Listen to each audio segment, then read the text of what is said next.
Good evening, everybody. My name is Brittany. I'm the unemployable counselor, and this has been a very exciting week this week. I've been talking for a couple of weeks now about how I wanted to do a series, get to know a candidate in Prince Albert, Saskatchewan, with a focus on the mayor race and our individuals challenging our incumbent for mayor of Prince Albert. I was very, very fortunate to be able to meet with Brittany Marie Smith, one of the challengers to Mayor Dion's Iron Throne, so to speak, down at City Hall. We had a candid conversation about life in PA, upbringing, ties to the community, and more importantly, what the future might look like under Brittany's leadership if she were to succeed in her goal to become Mayor of Prince Albert. It's a very candid interview. There might be a few tears, a few laughs, and even a train whistle if you listen closely. So again, I want to thank Brittany Marie Smith, and I really hope you guys take the time to watch this video, as I hope the goal is for everyone to make an informed decision, their own decision, of what they want to see for Prince Albert and who they can see leading us into that future they so hope we can have. So without further ado, our interview with Brittany Marie Smith, running for mayor of Saskatchewan. Thank you, and we'll see you after the video. Hi, everybody. Corey Rennie here. I'm the unemployable counselor, and I'm very excited this morning to be here with Brittany Smith, who's one of the candidates challenging for the exalted position of mayor of Prince Albert. So, Brittany, thank you for meeting with me this morning. I'm very excited about this, and I just want to jump right in, and I want to talk a little bit, and our subscribers want to know a little bit more about you. And what is your connection to Prince Albert? Okay, so all right, I have roots here. So me personally, I moved to Prince Albert when I was about 2 months old. Oh wow. Yeah. So wow, I was so just you didn't hear, yeah. I don't know who moves with a 2-month-old. That just seems like a disaster, but they did it. So you've been here at least 22 years, is what you're saying? Yeah, that's right. Yeah. Although I put my age rate out there. I did right in my bio on City Hall. Right on. Because that was something that I thought I needed to do, because I've been saying a lot, this is a speed up, energetic job, not a slow down retirement job. Fair enough. Okay, Fair enough. so I get that. So back to PA anyways. Yeah. So my great uncle opened Smith Hatcheries here, and it was nice. it was just a branch. The main branch was my grandfather in Tisdale. So my family grew up in Tisdale, and then my grandfather had enough children to open up all the branches he needed. And that was really he was a great man. He was, even how many kids he had was a business decision. So I really admired him. Well, back then, man, you had to plan for that stuff. Yes, you did, right? The farmers and whatnot. So anyways, so my dad was told to come take over the branch from my great uncle. Oh, nice. So I was born in the Melfort Hospital, and my older sister was, first 5 years in Tisdale, and then we moved here, and we continued the hatchery branch. Okay, so cool. I grew up around my favorite. Saskatchewan born and bred is what you're saying. Oh yeah, and then PA. So I was always hanging out at the hatchery and playing with the ducks. Ducks are my favorite animals. They bring me home at 2 a.m. during hatching season. I'd have ducks in my snowsuit, and nice. So, and I'm living in my childhood home right now. Nice. This is not something I really talked about much, Okay. but when my mom passed, she willed me her half of the house. Oh, nice. Okay, so, and I always said, there was something in me, imagine that intuitively, where I went, well, if I ever come back to Prince Albert, because at this point I was in, just like all the young people, we leave, we get our degree. Exactly. So I was taking university, right? And I went, geez, I think I would just cry if I drove by, if I ever came back to Prince Albert and I was driving by this house every single day, I'd just cry if I didn't have it. So I kept it. So you kept it. I kept it, and I was, through my schooling, started my business in Saskatoon. I actually haven't talked about the details of that business much. It was, so I started out working with dying individuals as a death doula. Okay. And then I also started out as a coach. I did relationship coaching, and then I moved into coaching business women, which also ties into relationships because it's not easy for the young business women, to really skyrocket their business. Yeah. So I was doing coaching, and then I was also a tarot card reader. Oh wow! Right, and I would come back to PA, and I remember one time I was doing card readings in PA, and I'm not even joking. I had a hard time getting bathroom breaks, and I went for 14 hours. Wow. Half an hour reading. So Prince Albert has always been good to my business. It's very rich in different belief systems. Absolutely. Yeah. So because we touched on that a little bit, I just wanted to get into that because that's one of the spiritual things that I've been getting bugged about a bit, and I've seen a little bit about that. Yeah, and I can't remove that. It is who I am, and I actually it was huge after Mom died. Yeah. I use meditation, the medicine wheel, tarot cards to really heal. Yeah, and I was raised Catholic. And I have nothing against how I was raised. My mom was a very Catholic woman. And often too, first off, condolences about your mom. I didn't realize she passed away. And too, and just to show too, like I had an aunt who, when her husband died, she was like using the Ouija boards, like all that sort of stuff, right? Because she was trying to, and it was, when people are like, that's kind of weird, but it's not. It's a healing thing, and every individual is different. Right. And that's just the way it is. And this works for one person, might not work for the other. But people with different beliefs shouldn't be chastised online with that stuff. Right. It's just who we are. Right. Spirituality is a big thing. And again, not that I was trying to use it to talk to my mom. I actually don't have that gift. Okay. I don't have the gift of speaking to the dead. Okay. But, if you know what tarot cards are, you can just use them to guide your life, actually. It's nothing evil at all. And that's quite, you mentioned, like, that's quite the misconception. They think it's like some sort of, Satanistic or whatever it is. It's not that at all. It's just like, it's almost, I always look at it, it's like the lighthouse. If you're on the seas, right, and you just need a little bit of guidance, sometimes a source you might not expect can kind of shed light on something that maybe you're struggling with. Right? And if I'm, if I finish my PA roots, I guess, sorry, I got a bit off topic. No, that's okay, please. I feel like, so I went to Saskatoon to get my Bachelor of Science in Geography. Okay. And geography also includes city planning. Yeah, absolutely. Right? So I never ever thought I would use that part of my degree.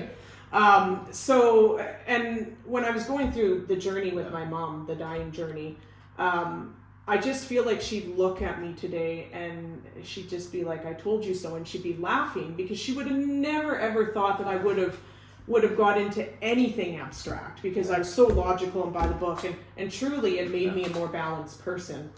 Absolutely. So, that was one of the things. So anyways, I started my business and I got really good at sales. In fact, I started working for a Californian company. Ooh, nice. Selling, $10,000 marketing programs, and I was really good at it. So, they were pushing me to go to Cali. Okay. And go there in person, and then COVID hit. Oh man, that ended a lot of things for a lot of people. Absolutely, but it was a blessing in disguise. Yeah. So I sat there and I went, you know what?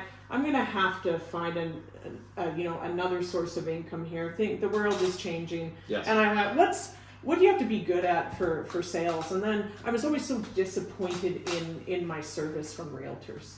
Okay. So I went, you know what? I feel like I could do that job pretty darn good. Yeah. So then I started with a real estate company in Saskatoon, and you have to work for a couple of years before you could own your own real estate firm. Yeah. So, but anyways, it was real estate around the time of COVID. So maybe about a year after COVID had hit, maybe even less than that.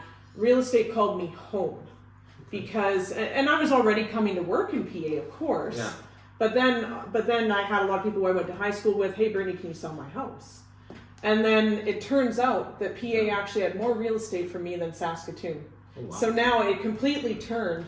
I moved back to Prince Albert, and this is where I chose to open my brokerage. Like you're sitting in my real estate firm, right? I picked PA to open here, and this is where, and I realized that I was here back in my roots. And now it's Saskatoon I occasionally get called to, if it's a commercial building or whatever, right? It's funny how it felt, like you mentioned intuition, and that's exactly it. Like, it's funny because, like, my dad too, like when I was younger, I was always like establishment. Every job I had, it was like this, a shirt and tie, that kind of stuff. And then over time, I realized I'm kind of a hippie. So it's like, you know what I mean? So it's not like that at all, but it's just amazing your trajectory. And building on that, like you have such a vast experience in all these different things. You're obviously a very well-educated woman. You're, you're articulate. Why would you want to? I was going to say waste that with the mayor's office. So why would you? What is it about the mayorship that draws you towards that? What is it you hope to do with that then? Well, I think you just said it, because I had a conversation. This was during Thanksgiving with my family, and they were like, "Why would you do that?" and even I always say a couple days before I hand in my nomination form, my team said to me, "Are you sure? Because you can make more money growing your business than being the mayor." And I said, well, then I hope that tells you guys that perhaps it's not all about the money. Exactly. And I can't unsee what I've seen. And when my family, I had it was an in-law, of course, who said this, and they said. Yeah, I've had those two. I've had those two at a time in our life. Even worse, one of my sister's in-laws. And he said, well, why do you think more young people aren't in politics? Why would you, we're all actually just going to make money instead of going backwards. And I'm like, whoa, it's not backwards. It is, and you know what?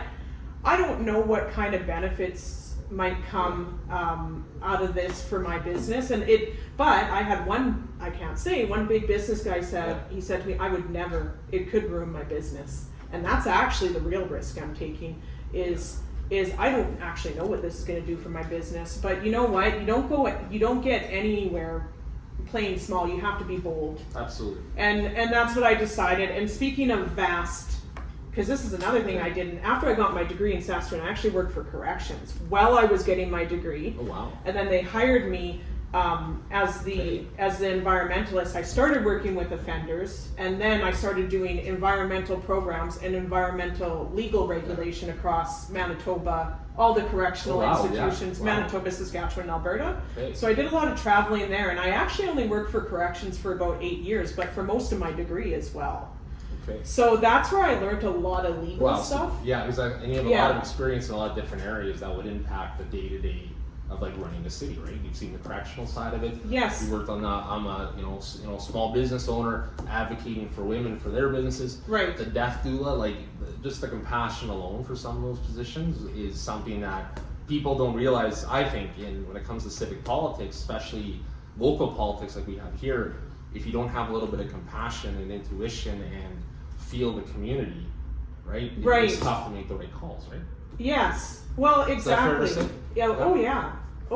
I 100% agree with that. And emotional intelligence and self-awareness becomes really big. It does. And I'm not saying my journey is over with that. Oh no, I work on that every day. And we're always learning, right? And you said something there, and it reminded me of saying that my team and I always use this: fortune favors the bold, right? You have to. Sometimes you have to just put yourself out there. Yes. Right. Having said that, so we kind of got a little bit about your motivation. We know a little bit what makes you tick. So now working with a place like City Council, for example, right? City Council has all these different folks. They're all trying to represent the constituents in their ward. They're not always going to get along.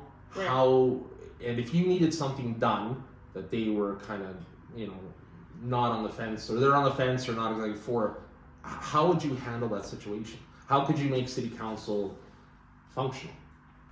Okay. Not saying it's for this function now, but things can always run better. Yeah, okay, so I'm going to answer that. I just want to speak to something else you said just before that. Yes, absolutely. Because this is really important that you put out there, and I think it plays into this next conversation too. So I watched many people die, including my mother. And that was not easy. That was one of my wake-up calls. Sorry, I'm getting a little emotional. No, it's okay. So when she died, I went, life is way too short. Because she died at 56. Oh, and she's a young woman. She was a young woman, yes. And me and my sister went through that whole journey with her. And then as soon as she died, I went, what am I doing working for the government? I do not like it. Yeah. This is not really making a difference. And then I went into the death and dying thing, and that was my first really how I started coaching. Okay. So I think you just nailed it. We don't always get along, and I've managed teams and whatnot, and because really a mayor is, I think we're as strong as our council members, right? Because our council is our team that's helping us make decisions, and we're not always going to agree. Yeah, absolutely. Right? But at the same time, and I've talked about this with many people, I have, including, you know, the people who are helping me in my campaign here. Yeah. So I've talked about it, and yes, council is really important, but in the end, you need a leader who can articulate with compassion and self-awareness and what the city needs to have a conversation. I mean, one of my biggest things here is I actually really like when people disagree with me, because, or when you have people from different areas, like we have team meetings here, where let's say it's a sales meeting, we will bring our auditor who does paperwork and we'll be like, hey, here's a sales question. What's your answer? And it's amazing how when someone's not in that area, it just blows your mind, because they'll give you the idea and then you go, okay, how do we do it? So really, I think it just comes down to teamwork. Yeah, we're not always going to agree, but I think in general, I never ever saw myself, I never wanted to be a boss. I was forced into it in a way, and I love my team. And I know if you went to any of my team members, I have a very high retention rate here. People want to stay here, and they leave because of their boss, and which you know, I'm not that I'm taking a jab here, but how many council members decided to peace out? Because and I have heard, and I'm not here to spread rumors. But did they peace out personally, or are they worried about the leadership that could come? Because they made these decisions before any announcements. And I have talked to, I went to talk to some past council members, and I go to them to get advice. Yeah. You know, and I've heard some things about, well, one woman in particular said, I felt like my voice was never heard, and the mayor was just making decisions without me, and they would always call me an emotional woman on council. And oh, you know, she's so emotional. And she said the things that go on in the background, Brittany, you wouldn't believe. And I've been asked a lot, why wouldn't I go for ward before I would go for mayor? And the answer is, she nailed it. I will not have the power because of all the politics and how politics may treat women. And I'm not saying that's necessarily the case, but, and also, ward takes a lot of work as well. It does, and the pay is less. The salary is less. Yeah. And I had a hard enough time convincing my team to let me go for mayor, to give up the 40, 50 hours, having to hire another realtor, etc. So I actually think, I'm suspecting, I don't have proof, and nor do they have to tell me, that perhaps a lot of council left because they're scared of the leadership that's going to come. So I have to take care of my councillors. I really do, and I have to treat them with respect, and they're my team. And I don't think, just like any workplace, I'm sure we can all work together. And I've had many men say, hey, I don't mind working for a woman. I wouldn't mind a woman leader, because they are, in fact, what do women bring to the workplace? Usually, not always. We bring emotional intelligence. And we're a little more just, I'm not saying men aren't emotionally intelligent, but just you know, just how women are built up, I think we make great leaders. Well, I would agree. We really do. I would agree with that. And he said something that is really important. It was about, like, when you work with a group, it's like you ask different little things.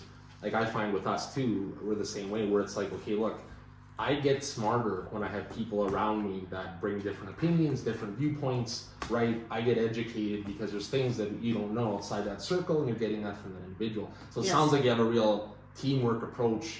Get everyone in, you know, let's get your ideas going and work as a team, as opposed to, hey, I'm the mayor, this is what we're going to do. Well, is that fair to say? Yeah, and honestly, this isn't, the city needs to be ran like a business. Yes. And if you run it like a business, you have a lot better time managing your team. And even like the reality is that we do need to have all of City Hall, all the workers is a team.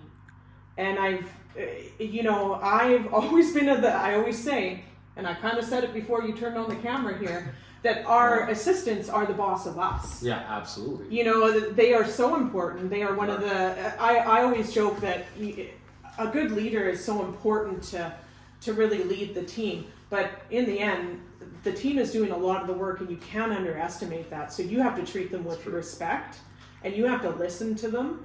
And even here in my business, I have a board that advises me. In order for me to get the commercial mortgage on this place, I had to share with the bank who's advising me. I had to have lawyers on my advisory team. I had to have maintenance guys on my advisory team. They are all valuable people who advise me when I say, hey, the world blew up in here. Can I get some advice? You know, exactly. And you're already working with an eclectic group of people towards a common good, which is you just described what the mayor and the city council that they should project. Yes. So absolutely. Yeah, and we need to take one reason why I wanted to be mayor is because I know the difference I'm making on the small scale. I know what that could do for a city. So that's what I'm ultimately doing. Okay. And I made a post yesterday. I'm not afraid of losing. It's going to be okay if I do. I will just continue making changes in the community at the small scale the best I can and continue growing my business. You're gonna still do what you need to do regardless of whether you win this or not, because you're still true to yourself, is what it sounds like. Yes. That's yes. Yeah, and with that comes an honest and transparency, which we can see here. So I mean, I'm really putting myself out there. You are, and I mean, and you deserve kudos for that, because not even the media, but even some of the citizens aren't exactly kind when that happens either, right? I mean, and that's, when you enter a public life, I know we got to take those things in arrows, but with the citizens, there's one thing I want to ask. What do you think is the biggest issue for those citizens? Because you have to represent all of them, right? Whether they're talking negative or positive, they're all going to be your constituents. So what do you think is the biggest challenges for them, and how would you help them with those? Well, I mean, let's start with, so I'll tell you what I hear out there in the city challenges, but you just kind of nailed it. You know, if people are coming at me, we have to have tremendous empathy for everyone. We don't know what anyone is going through at any given time. Life is complicated. What I see from people when I get a bunch of reactions is it's often not about me. And I mean, that's so cliche to say, but we have to have compassion. Like, for example, you know, I have learned that someone coming at me and freaking out, the mother of their child is not letting them see their child. Their uncle just died yesterday. And there's, their mom's going in for surgery. Yeah. And that also happens to me, right? Yeah. And I think one of the biggest things I've really learned, and this has been an ongoing practice, but this is what I really practice is, I have a list of things to do, and if it's not that I can't go into my emotions, but I have to remember to keep to that list and keep my emotional intelligence going so that I don't break down, because I tell you, going through my mom's death wasn't easy. That would have been hard. It's one of those things where I got a lot of people saying stuff, and I have to have tremendous empathy for where they might be at right now and not take it personally, but I still need to listen. And okay, so your question, sorry, what was the question? Oh no, that's okay. It's, you actually hit on all the topics there. And one thing you mentioned that hasn't been mentioned too much is the empathy piece. Because you're right, because people, you don't know what people are going through, and it's funny, I did a video on something similar just a couple days ago where it's, we don't know what someone else is experiencing or going through. So they're coming at you with this. Is it you, or is it something with them? Well, right, and we need to know ourselves. Exactly. Like, they don't know me. Exactly. I don't know, and more importantly, I don't know them. Exactly. Right? So, okay, as far as the main problem in the city, though, I mean, it depends on the age group, but I think in general, one reason why I again put my name forward is I know I can solve housing issues here like no other candidate can. And why do I say that? Because, well, I am the best at that. Yeah. But number two, you actually have to be a certified realtor to handle certain, there's restrictions, right, and laws to handle certain problems properly, like this whole boarding up properties, leaving them vacant, or let's say a tenant trashing it, terrorizing the neighborhood, and sometimes gang takeovers, and then the provincial government, even if the landlord started on the day they didn't pay rent, it would take about 6 weeks to get some of those types of people out of the house. So meanwhile, they're terrorizing, trashing the neighborhood, trashing the house. I think one time, I saw a whole apartment building. We probably have $200,000 in damage over 3 months. Wow. And that poor. Don't get me wrong. I'm not trying to make excuses for him. But that poor property owner. Yeah. And yes, he should have did things differently, and I know what he should have did differently. In fact, we need to mandate that in the city. And so going in and out of that and seeing it, and actually even giving families houses, giving people chances, that's actually part of what's going to solve the homeless issue. Yeah. Now you can't put some people just actually can't go into a house. No, fair enough. At this point in their life, and I'd love to see them, like one of the programs that I should work with partnerships on people who are experts with addictions and homeless is how do we make these people so they can be independent a little bit more and live, and even if it requires a little supervision, because there is a lot of vacant houses that could have people in them if the landlords have the backing from the city. And I don't blame the current mayor, because he is not a certified realtor. He actually, there's no way he would have the qualifications or know what to do in this situation, because he's not a realtor and he hasn't been in it day in and day out. So when people complain about that, I would actually venture to say he just doesn't have the qualifications to deal with that. And it's not his fault that this city went with that. Yeah. And secondly, of course, safety. Yeah. And I said homeless, addictions, crime and safety. Yeah. The crime and safety thing, I have some really unique approaches to, because I've already tested them on properties, right? But so I think those are the biggest concerns. Downtown, too. People are, there's a lot of concerns about downtown. But it is, and no, you're right. And I think too, you mentioned COVID a little earlier.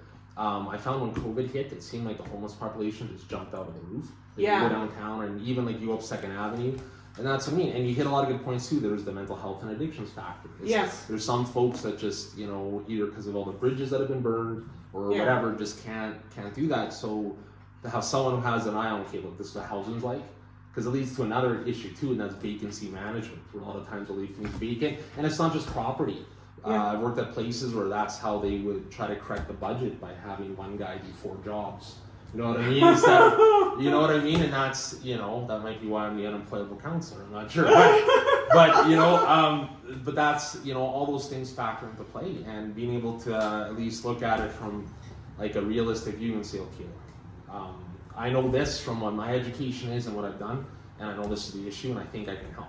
So it sounds like you're very, like you go with your intuition, but you're also very solution focused, which is a good match in something like this, because there's a lot of moving parts, and you're working with so many unique individuals with complex needs. Like homelessness is such a complex, multifaceted issue, where what could work for me might not work for you, might not work for my assistant over there. Right? None of that stuff will work. So I mean, like, how do you? It's like putting a giant blanket on everything and saying, okay, everybody's warm now, we're good. That's not. Right? Yeah, and you know what? I don't pretend to be an expert on everything. I got pretty. Well, how do I say?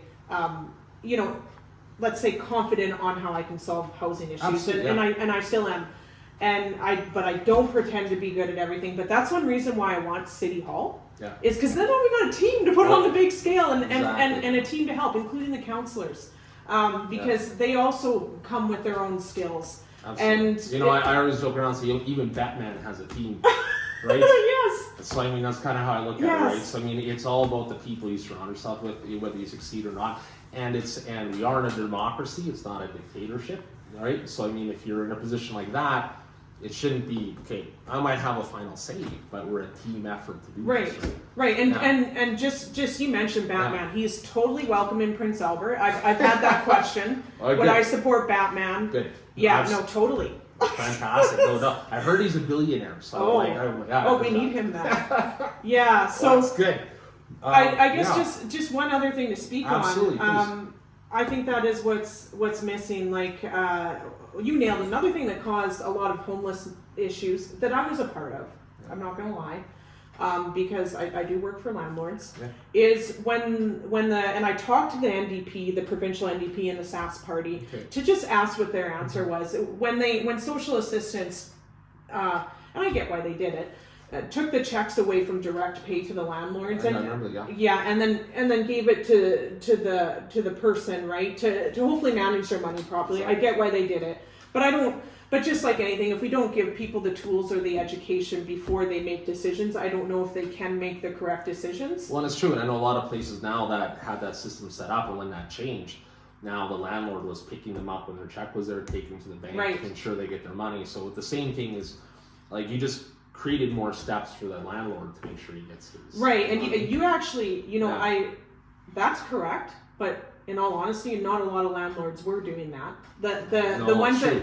we were part of massive evictions. Wow. And you know what? The thing is, it goes both ways. We need to put good people in houses. Absolutely. They need to be able to pay rent. I can't, if they make the choice not to pay rent, I always say this, there's not a whole lot I can do, right? Because, but what would fix it is if we can switch that back. And I think even just talking to some of the tenants who have rented houses, they would actually agree with that statement. No, I think we would like the checks to go directly to our landlords. Well, even then, and you're dealing with people that are not just, there's addiction issues, but then, like I said, with mental health, or someone's a gambler and you give them a check for $1,000, they might think, I can make this $3,000, right? Like, it's just the way that addiction takes over and the way they think about it. So, and then they get evicted. It's like, I would have paid it, but I lost, right? Not seeing what the issue is. So, like, are you evicting them because they didn't pay it, or because that they didn't lack the support or the skill set to be able to say, okay, I need to do this first.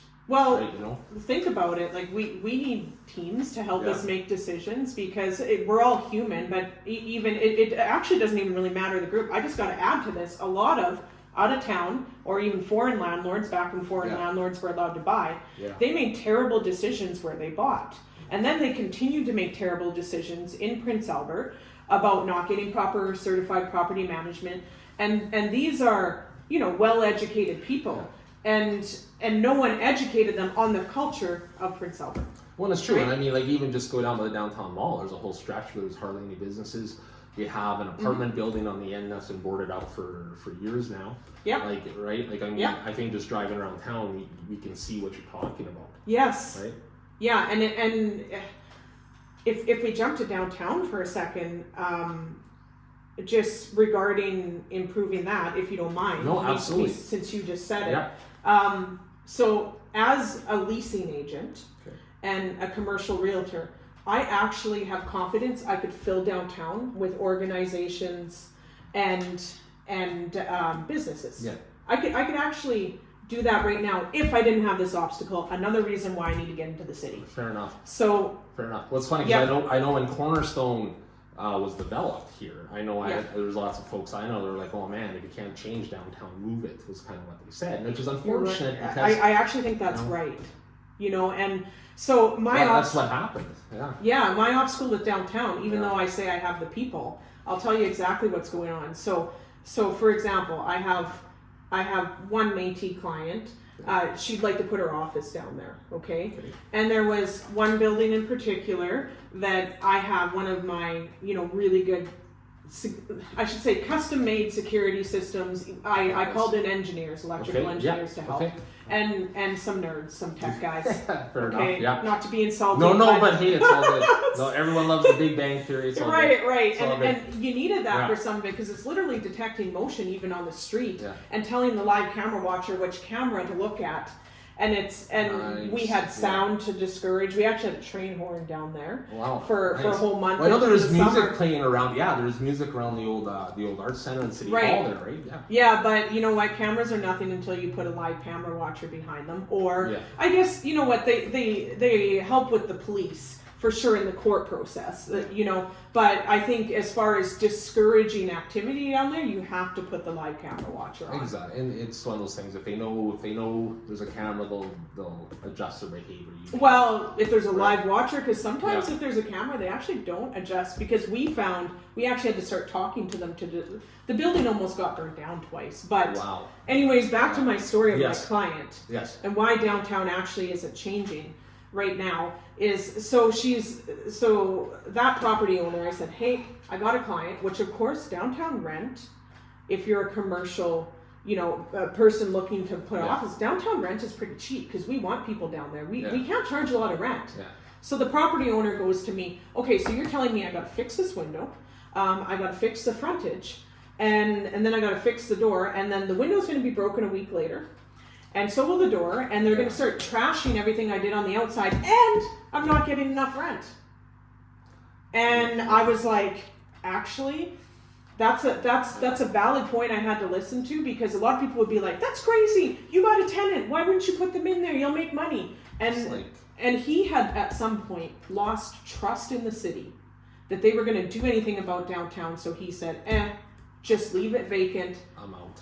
And it's cheaper and I don't have to deal with this. And so this is what's happening. So we have people, I know as a leasing agent, who want to put their business downtown, but the property owners go, you know what, it's just such a battle.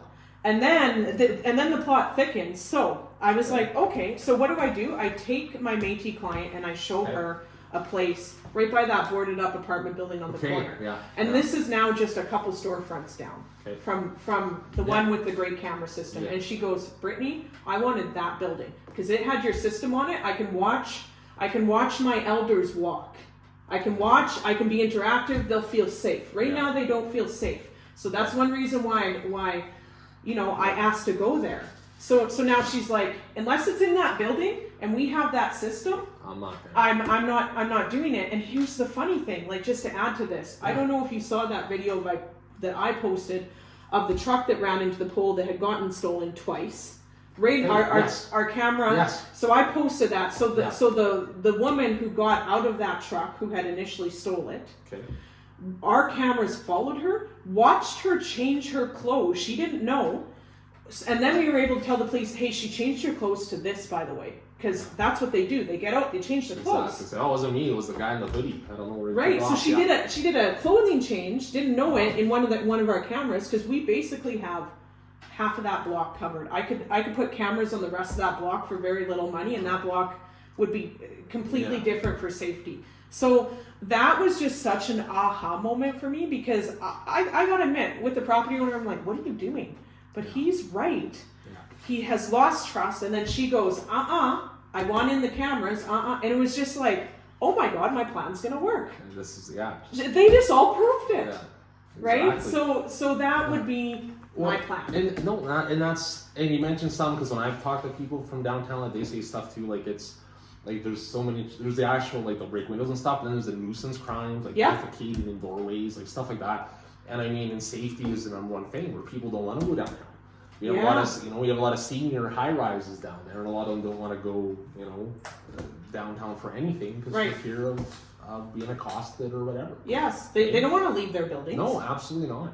And I mean, you raise a lot of good points there, Brittany. And so I get you. I was going to ask who makes a good mayor, but you pretty much answered the interview, so I appreciate that. But thank you. If there's one thing, if there's one final thing that you would want our subscribers or viewers taking away from this and our interview with you, what would it be? Is there anything about you that maybe you feel they should need to know? Or know too much? Or if I'm obviously putting a lot out there and being truthful, and I'm probably the most active person on social media, so I gotta be able to dish, I guess, what I put out there, right? Fair enough. And that's fair. But I think what makes me a different candidate is, well, let's face it, I'm going up against two guys who are almost double my age, which could be hard, but I'm fresh, I'm energetic, I'm more of an entrepreneur type, because, and that was my aha moment when I did leave corrections, was like, let's face it, I'm an entrepreneur. This is the family I come from. So Yeah. I'm very much a boots on the ground entrepreneur type, and I want to be there with my boots on the ground with the people. When with some of the things I'm good at, like people are like, well, you're going to shut down your real estate business? No, of course not, because you actually need this business, this real estate certification to actually make the changes you need in the city. Yeah. So no, I'm not going to quit. Do I have to dial it back? Yes. Do I need to take away from my business? Yes. My team has been discussing it for over 6 months now. Yeah. Right? And yes, we need to have people hired. But the reality is that I love my boots on the ground, and I think that entrepreneurial, you shouldn't take that away from me. You shouldn't take me being an entrepreneur and then be like, here's a government worker. Yeah. People are like, how are you going to get across that bureaucratic red tape? Well, I did in corrections, and it's because I'm an entrepreneur and I think outside the box, and I'm not going to take no for an answer. Fair enough. Like it's just how it is. Well, and it's true, and also too, if you want someone kind of leading and looking at the financial stability and future of whether it's an organization, a hamlet, a town, a city, doesn't matter. Do you not want someone who maybe has more of an eye to that, where it's like, let's look at the opportunities as opposed to just, we're going to hunker down on what we have here and try to deal with it. But no, you want to expand and grow, right? Yeah, and clean it up. Yeah. We got to clean it up first, and we have to treat our people right and give them houses and make them feel safe and right that sort of thing, right? Yeah, right on. So well, I just want to say thank you for meeting with me today. I know you've been really busy. I know it's. I have been, yeah. There's 2 weeks till election day, so make sure you get out and vote. Yeah. And I just want to thank you again for meeting. It was so nice meeting you. It was a pleasure. It was a pleasure getting to know you a little bit, and I'm sure our viewers will too. And good luck with the mayor's race. Yeah. Thank you so much. Keisha? Wow, I just want to thank Brittany again for the interview. I found it very enjoyable. She shared a lot of her ideas, and she's clearly a very articulate and passionate person. And she views Prince Albert as a society we can bring together and move forward towards a common goal. And I think that's very admirable, and I wish her all the best in the selection. But stay tuned. Make sure, if you like this video, to like, subscribe, and share. Really helps the channel out, and I have a dog who'd be very happy if you do. Awesome. Well, everybody here at the Unemployable Counselor team, wish you all the best. And remember, November 13th, make sure you make an informed decision. Check out these interviews. Check out other media. Make sure you know what's going on so you can make the best choice for you. Take care, and on November 13th, we'll see you at the polls.